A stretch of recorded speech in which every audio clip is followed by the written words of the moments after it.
최근 대법원이 연장근로시간 계산법에 대해 기존 해석과 동떨어진 판결을 내리면서 이 연장근로를 도대체 어떻게 계산할 것인지 논의가 뜨겁게 달아올랐죠. 대법원이 근로기준법의 입법 취지를 무시하고 장시간 노동을 부추기는 판결을 했다는 비판도 거센데요. 이 지금 법 테두리 안에서 노동자들의 과로를 방지하기 위한 방법이 있는 건지 이 사안 취재한 양영욱 기자 나와 있습니다. 어서 오세요. 안녕하세요. 네, 대법원이 해석한 연장근로 시간의 계산법을 다시 한번 짚어볼까요? 네, 노동 시간을 규정하고 있는 근로기준법을 살펴보면 노동자는 한 주 5일 동안 40시간 넘게 일할 수 없고 하루 근로 시간은 8시간을 넘길 수 없습니다. 네. 다만 노사합의를 거쳐서 한 주 최대 12시간까지 더 일할 수는 있다.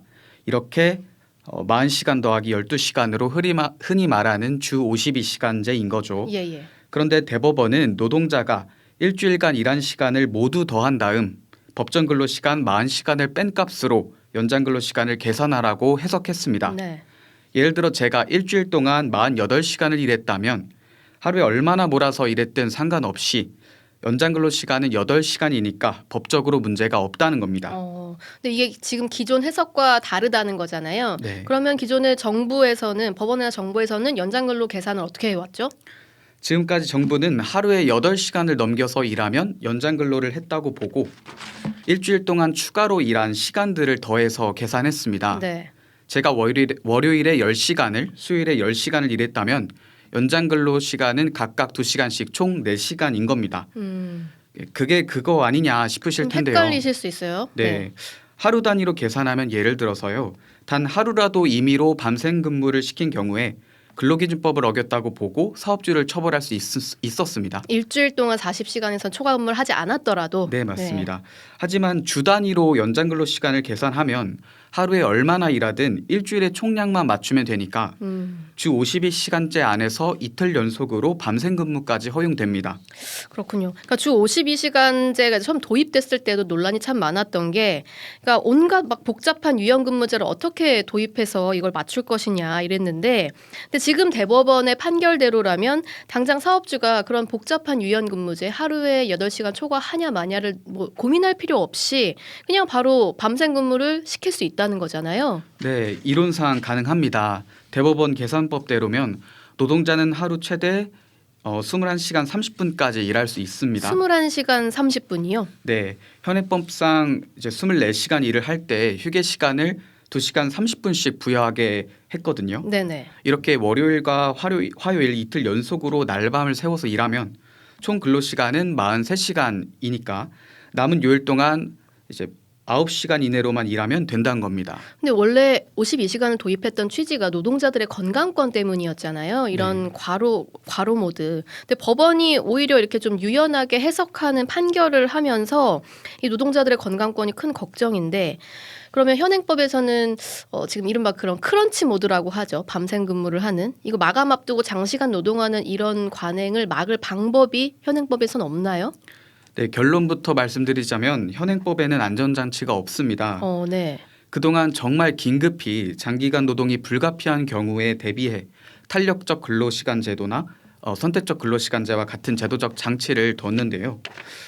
이 제도를 사용한다는 것 자체가 예외적인 상황이고 그만큼 노동자 과로 문제가 우려되니까 11시간 이상 휴식 시간을 보장하는 등 안전장치도 제도 안에 따로 뒀습니다. 그런데 정작 유연근무제가 아닌 일반적인 주 40시간 기본 근무 형태에서 아무런 안전장치 없이 밤샘 근무가 허용되는 모순이 발생한 겁니다. 이 때문에 노동계는 하루 근로시간 상한선을 두고 11시간 연속 휴식제를 도입하는 등 입법 보완이 시급하다고 강조합니다. 민주노총 법률원 권두섭 변호사입니다. 대부분 여쭤는 그런 식으로 해석을 했으니까 당장 바꿀 수는 없는 거고 법을 그렇게 손을 봐야 되니까 하루 8시간 예. 이제를 초과하는 그 연장 근로가 있을 경우에 그걸 합산해서도 12시간을 넘지 못하게 조금 명확하게 법문으로 좀 규정을 해야 될 것 같고요. 네. 또 주무부처인 고용노동부도 기존 행정해석에 따라 사업장들을 단속해 왔는데 대법원 판결로 정부가 단속할 법적 근거를 잃게 되면서 노동자 건강권을 지킬 방법 조차 사라진 꼴입니다. 그러니까 어쨌든 판결이 이렇게 나왔다 보니까 고용노동부도 지금 이 판결에 따라서 앞으로 행정 해석을 좀 변경을 해야겠다 이렇게 발표한 상황이잖아요. 그러니까 정부 여당에서 좀 이 판결 이후에 부작용이 없도록 세심하게 신경을 써야 될 것 같습니다. 네, 국회가 관련 입법 보완에 나서고 정부도 노동자 건강권을 지킬 안전장치를 마련하는 건 기본일 겁니다.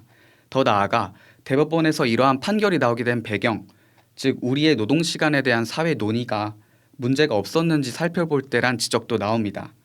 현행 법정근로 40시간 더하기 연장근로를 포함한 일명 주 52시간제에 아까 말씀드린 대로 안전장치가 없다는 것 자체가 네. 애초에 이런 노동 형태에서는 노동자의 건강을 심각하게 위협할 장시간 노동을 허용하지 않겠다는, 그래서 안전장치를 따로 둘 필요까지 없다는 입법 취지가 반영된 결과라고도 볼 수 있을 겁니다.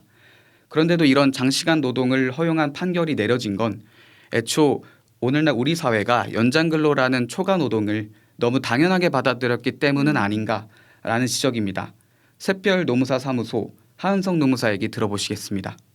그래서 저는 52시간이라는 표현 자체가 잘못됐다고 봐요. 일단 기본적으로. 그러니까 우리 주 52시간 이렇게 얘기하지만 한 번도 우리는 주 52시간제를 한 적이 없고요. 네네. 주 40시간제인 거예요. 예. 이런 노동부의 주장들을 대법원 판결이 인용해 준 꼴이 되는 거예요. 지금까지 이런 해석이 없었거든요. 그러니까 사실은 오히려 정치적 판결이지 않나.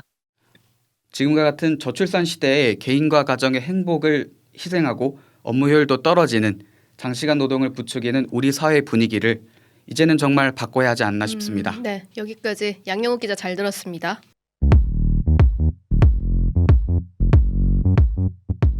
오늘 하루 뉴스 맥락 정다운의 뉴스톡이면 됩니다.